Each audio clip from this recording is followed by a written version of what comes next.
All right. The greens are clashing today. All right, let's go. All right, let's get started with Howard Megdal. Hey, Kelly, good to talk to you as always. Sorry about your Yankees, big man. So I'm technically a Mets fan, so I was used to disappointment and ready for it long ago. But I wish your guys the best of luck tomorrow.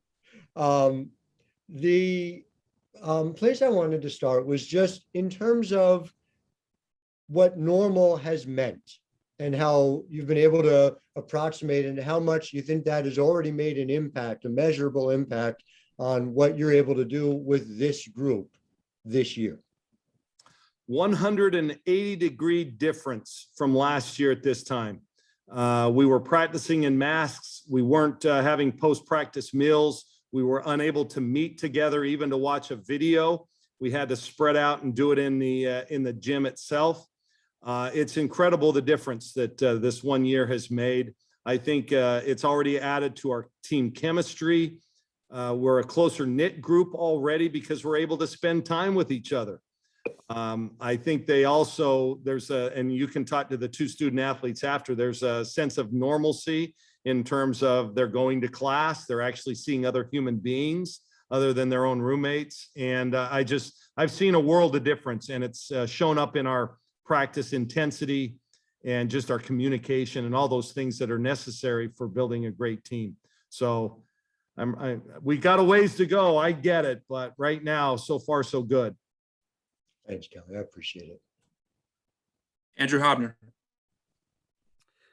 Yeah, Kelly, looking at this offseason with two new coaches, I know that there's a lot of players and just kind of out in the area talking about how good Mike has been as a skills trainer. Jackie seems like she's settled in really nicely on the recruiting trail, just after having so many years of consistency at that assistant spot, or those assistant spots, plural. What has this been like, just having, I guess, maybe a bit of a refresh with such a new group of staffers? I'm reminded of that Subway commercial, right? The fresh refresh. It's been wonderful. They've stepped in and things have moved onward and upward even.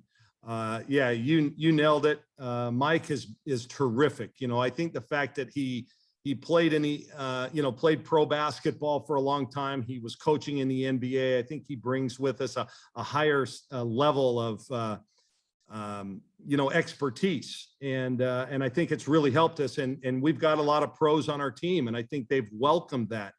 And then you nailed it with Jackie. You know, she's good on the court as well, and she's really good defensively. You know, having spent a couple years in Arizona, you know, she picked up a lot of that. So I think we're going to be even better on that side of the ball. Yeah, they've been great. Just the atmosphere around the office is better. They're people. Okay. They have Oregon's best interests at heart because, you know, they're from Portland. And I think that really helps. That means something. But I've just been pleasantly not surprised. Just, you know, I feel great to have them both here.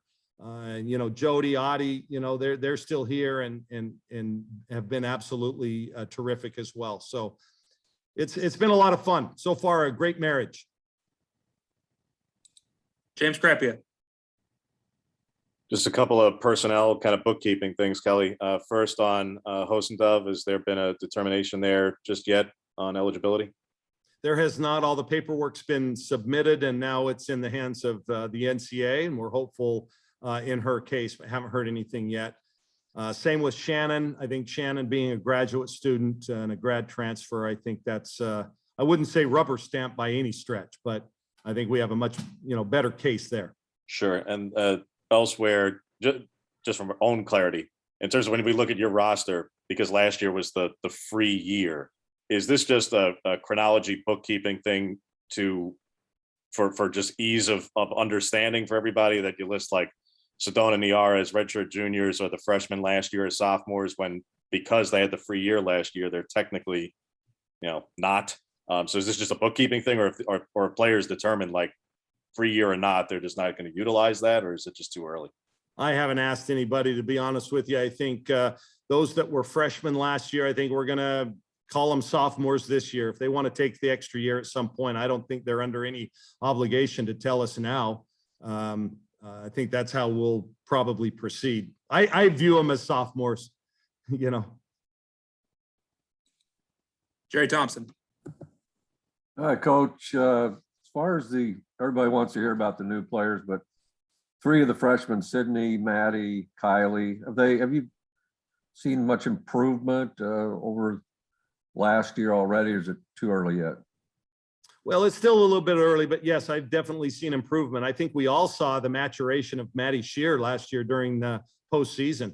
I thought she stepped in when Tahina got hurt and played really, really well in the NCAA tournament. In fact, I don't know if I've ever had a player not score in a game and make bigger impact than she did in our Georgia game. I think she had 6 assists, no turnovers, 4 steals. Defensively, she was incredible. And that's, and she's now taking that to another level. Offensively, she's been a lot better. I think Kylie has really worked hard at her game. I think, I expect to see a different player this year, somebody that's a lot more assertive and confident.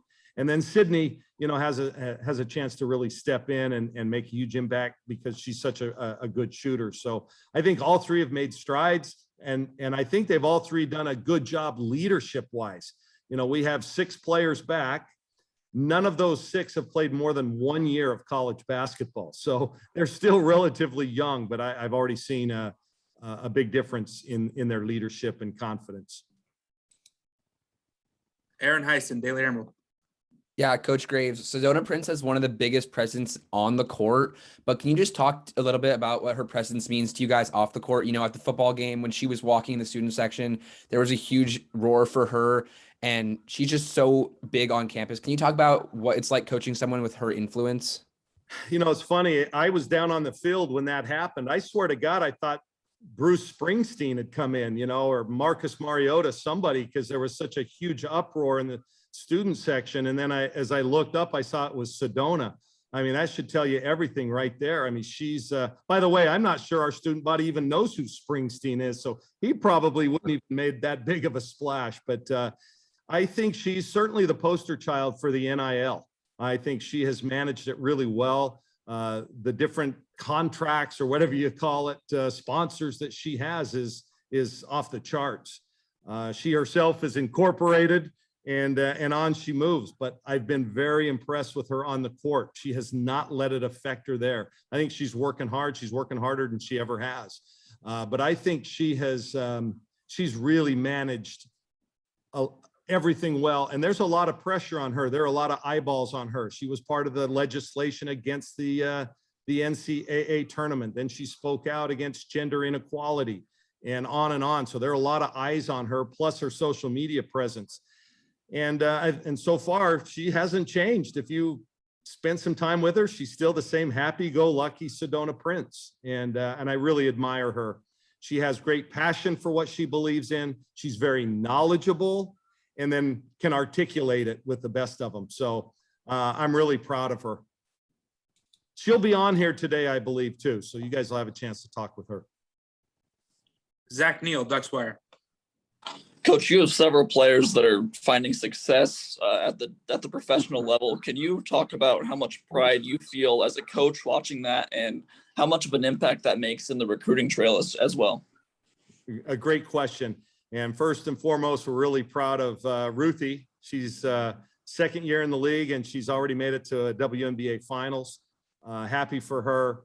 And she's been a big part of that. She's certainly not playing as much as she did during the season, but she's a big part of that. Really happy for her. Then we had 3 other former Ducks make the playoffs this year. So, and then Satu Sabali made the all-star team. And then of course you can't turn on the TV and watch any sporting event without seeing Sabrina several times during the telecast in a commercial. So we're really proud of them for what they did, during their time here at Oregon, but even more importantly, what they're doing now. And they're making impact, not just in their sports, but off the court as well. So yeah, certainly proud. And we're Sky fans, regardless of who wins that other series. We're certainly Sky fans. Jared Denny, Scoop Duck. Hey Kelly, with Sedona, what are the next steps with her look like in terms of improvement? Where are you looking for her to take a step forward this year? And what are you kind of most excited to see from her this season?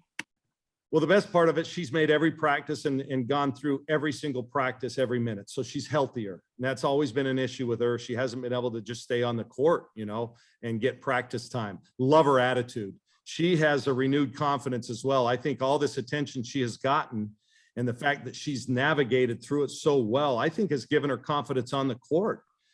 She's playing great. So she's got to just, continue to do so. And then I think just keep getting stronger, because she doesn't have the leverage that some of the smaller post players have. And so, she can sometimes maybe get pushed around, but she's so skilled and has such a great understanding of the game. So that's where, we just need her to continue to improve. I love her leadership right now as well. Let's go back to Andrew. Yeah, Kelly, just looking at how you guys have changed in terms of recruiting and what you're doing with the size of your players in the front court there, it looks like it's something that is more designed to match up nationally these days. When you look at, UConn, South Carolina, even a couple other teams in your conference, has the strategy from you guys from a recruiting standpoint adjusted in the last couple of years to get more size there up front, considering you've got, 6'7", 6'8", 6'4", a couple of 6'2" guards there. And just, it seems like this roster is getting a lot bigger each and every year now. Well, we try to recruit the best player possible, and it is nice when they're a little taller, but I think my personal philosophy, you've seen us since I've been here, we've always had tall players. So, Lydia Giomi was 6'6" and she leaves, and now we bring in someone that's 6'8". So more than height, I think we have really good basketball players. But yeah, you're right. Especially when you look nationally, you look at South Carolina with Aaliyah Boston and Camila Cardoza. I mean, those are true twin towers that are very effective. You look up the road and you see, the Beavers, and they're always tall, and you've got to match that size. And then certainly Stanford is the team that we all are trying to chase here in the Pac-12 right now, and they're long along that front line. So.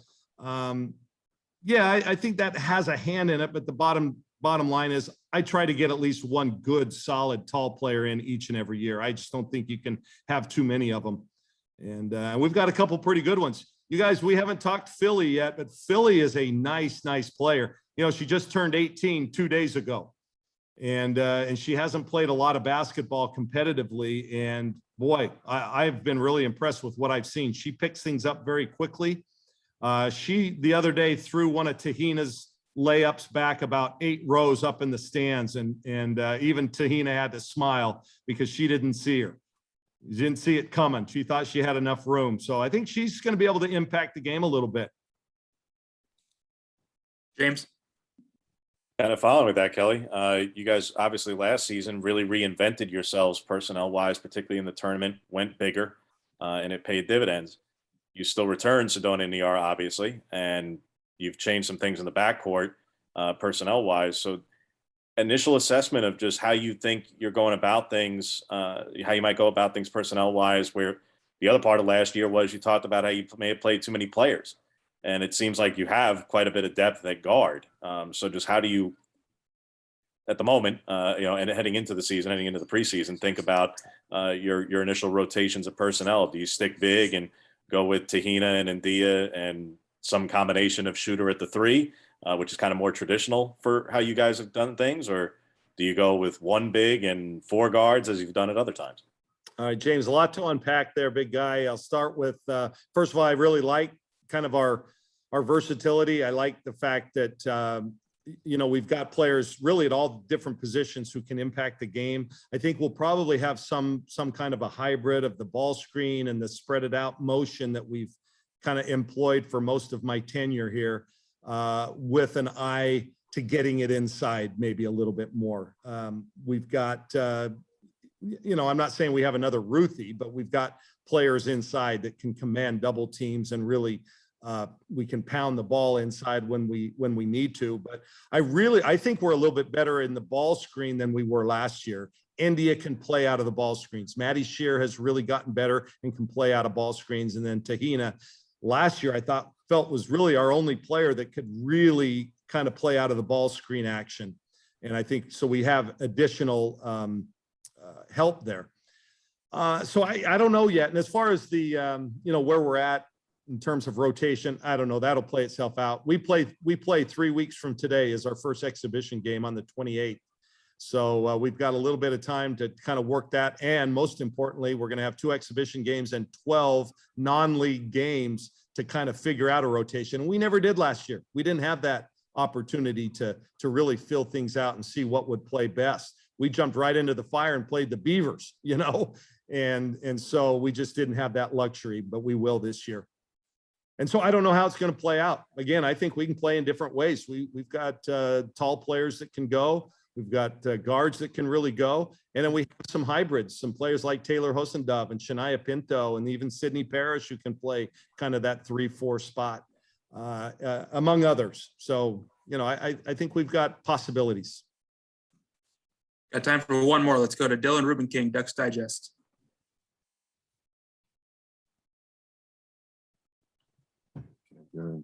Dylan, you're muted.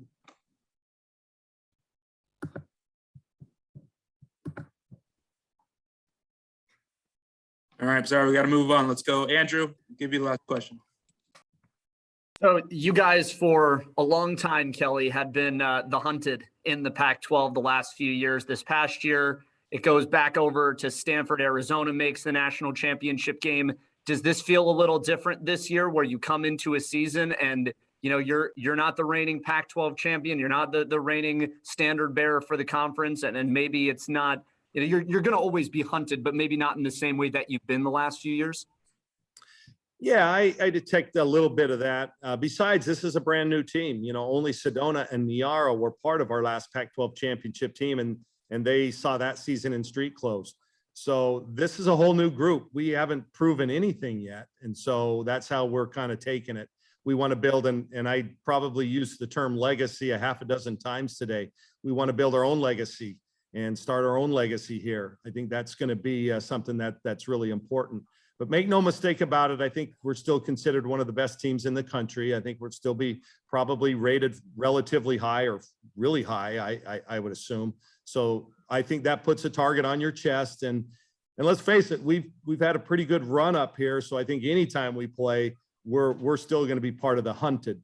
But I'm really happy for Stanford winning it all last year. I was certainly hopeful that we would have been the first team to win a national championship for the Pac-12 in 30 years, but we were denied that opportunity. I'm glad that they did.